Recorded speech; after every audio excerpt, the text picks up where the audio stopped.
स्वागत है आपका आज की करंट अफेयर की क्लास में। आज का हमारा क्वेश्चन है कि हाल ही में किस देश ने ग्रीन एनर्जी इनिशिएटिव 2024 की शुरुआत की है। तो इसका correct answer option number B Germany है।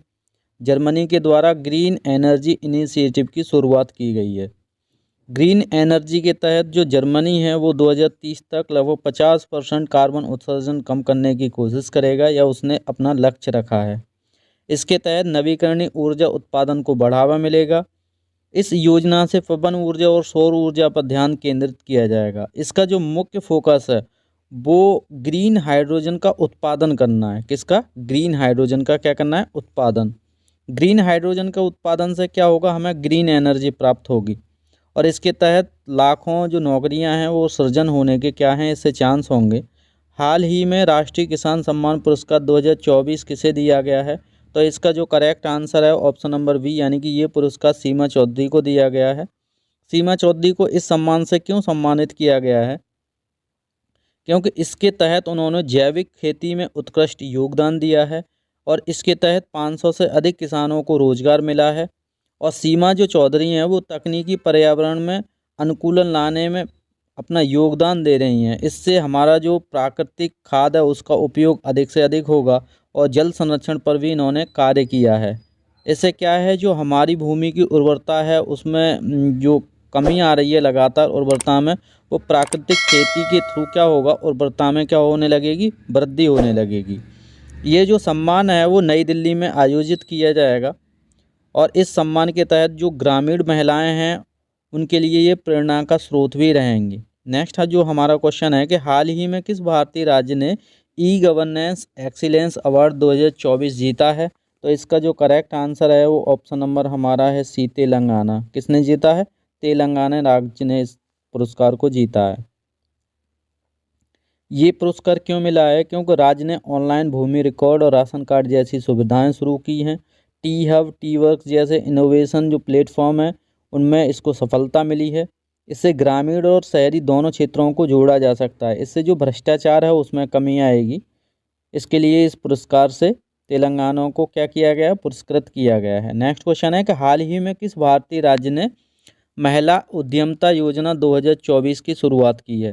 तो इसका जो करेक्ट आंसर है वो हमारा option number C, Gujarat. Gujarat के द्वारा क्या कार्य किया गया है? गुजरात के द्वारा जो महिला उद्यमिता योजना है उसकी शुरुआत की गई है।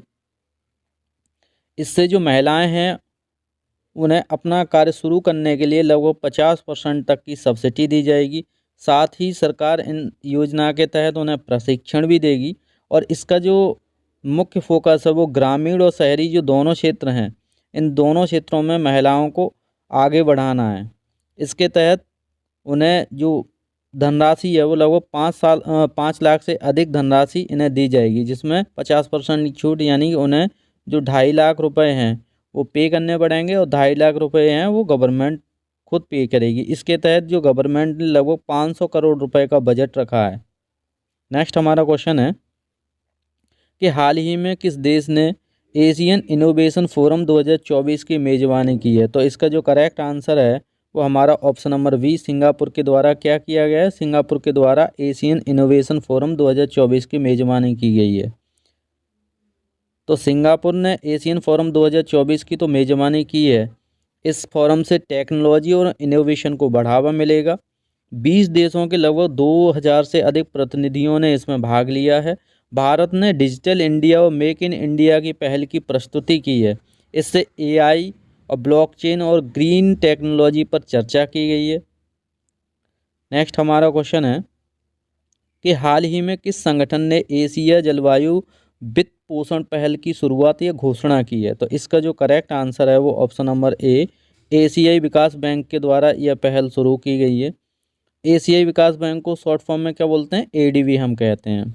इस पहल के तहत लगभग 2030 तक 50 जो बिलियन डॉलर की वित्तीय सहायता प्रदान की जाएगी। इसका उद्देश्य एशियाई देशों को जलवायु परिवर्तन से निपटने में मदद देना है।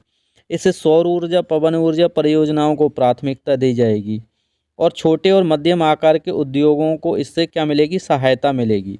ये जो हमारे एसडीजी गोल हैं उनमें भी इसमें फ़ायदा होगा। नेक्स्ट हमारा क्वेश्चन है किस भारतीय संस्थान को हाल ही में ग्लोबल एजुकेशन एक्सीलेंस अवार्ड 2024 से सम्मानित किया गया है? तो इसका हमारा करेक्ट आंसर है IISc बेंगलुरु। तो IISc जो बेंगलुरु हुआ है, इसे ग्लोबल एजुकेशन एक्सीलेंट अवार्ड 2024 से सम्मानित किया गया है।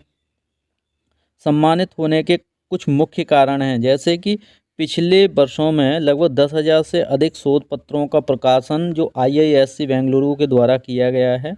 यह पुरस्कार उच्च शिक्षा, अनुसंधान और उत्कृष्टता के लिए दिया जाता है। संस्था ने विज्ञान और प्रौद्योगिकी के क्षेत्र में महत्वपूर्ण योगदान दिया है।